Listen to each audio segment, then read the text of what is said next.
Bismillahirrahmanirrahim. Assalamualaikum warahmatullahi wabarakatuh. Perkenalkan, nama saya Wardatul Jannah dengan NIM 2405001500024. Di sini saya akan membawakan materi mengenai dasar-dasar fonologi yang dimana merupakan bagian dari kajian linguistik umum. Selanjutnya akan dibahas secara garis besar mengenai dasar-dasar kajian fonologi.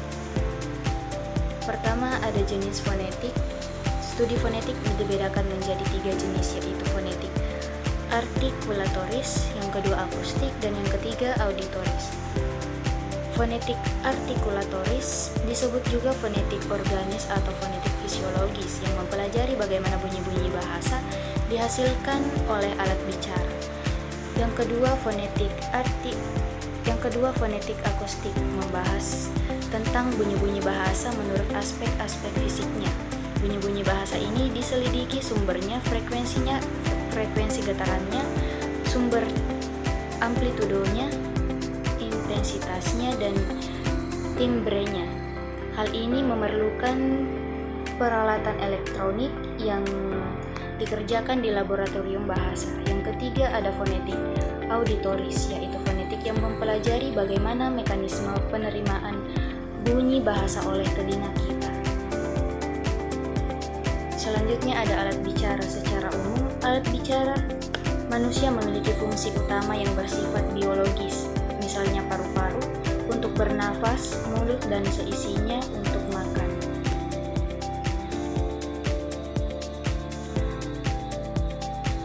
Beberapa alat bicara atau alat ucap atau bicara yang perlu dikenal antara lain, yang pertama paru-paru memiliki fungsi pokok untuk pernafasan. Yang kedua ada pangkal tenggorok atau laring memiliki fungsi untuk menghasilkan suara.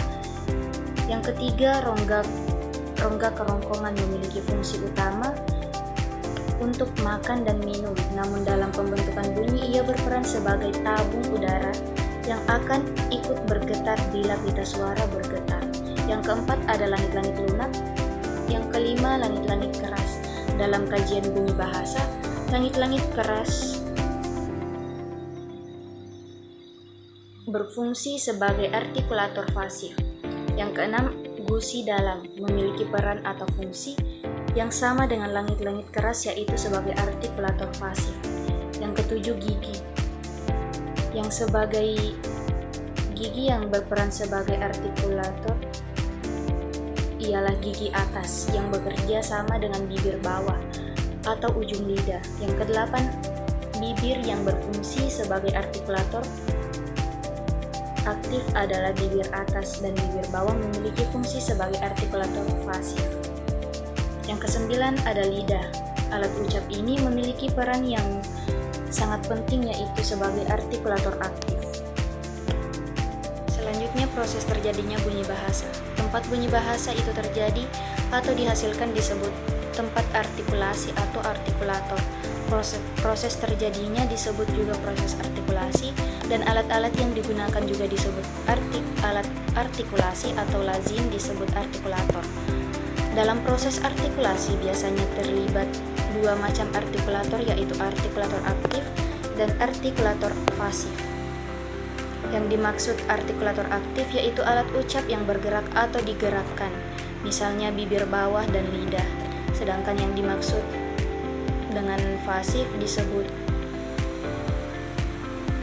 alat ucap yang tidak bergerak atau yang disentuh oleh artikulator aktif, misalnya gigi, langit-langit keras, dan langit-langit lembut. Tempat bertemunya artikulator aktif dan artikulator pasif disebut titik artikulasi atau struktur. Dalam hal ini ada beberapa macam titik artikulasi. Jenis struktur akan melahirkan bunyi-bunyi yang berbeda. Klasifikasi bunyi bahasa. Dalam studi fonetik secara umum bunyi bahasa dapat dikelompokkan menjadi 3, yaitu pertama ada vokoid. Bunyi vokoid dihasilkan dengan pelonggaran udara yang keluar dari paru-paru tanpa mendapatkan hambatan atau halangan. Penghasilan vokal selain oleh hambatan dan pergerakan lidah dalam gerakan bibir menghasilkan vokal. terdapat dua posisi yang bulat atau tidak bulat. Yang kedua ada bunyi kontoid. Kontoid merupakan bunyi bahasa yang pembentukan aliran bunyinya menemui berbagai hambatan atau penyempitan. Ciri kontoid lebih banyak ditentukan oleh sifat hambatan dan tempat hambatan atau penyempitan arus udara. Yang ketiga ada bunyi semifokoid. Semifokoid, bunyi bahasa dikategorikan ke dalam semifokoid karena bunyi bahasa ini memiliki ciri kontoid dan ciri fokoid. Bunyi-bunyi ini dikategorikan, bunyi-bunyi yang dikategorikan ini adalah W dan Y. Selanjutnya kita masuk pada pembahasan dasar-dasar fonemik. Pembahasan tentang dasar-dasar fonemik mencakup fonem. Sudah dijelaskan bahwa objek kajian fonetik adalah bunyi pada umumnya atau disebut fon. Sedangkan kajian fonemik yakni bunyi bahasa yang membedakan makna. Yang kedua ada identitas fonem untuk menentukan apakah bunyi bahasa itu fonem atau bukan.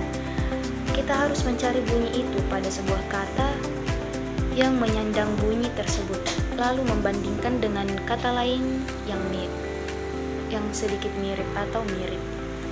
Yang ketiga klasifikasi fonem. Kriteria klasifikasi fonem sebenarnya sama dengan kriteria bunyi secara fonetis. Kita memperoleh bunyi-bunyi fokoid, kontoid, semivokal. Dan untuk klasifikasi fonem, kita memperoleh bunyi-bunyi atau fonem vokal, konsonan, dan semivokal. Yang keempat ada kasana fonem.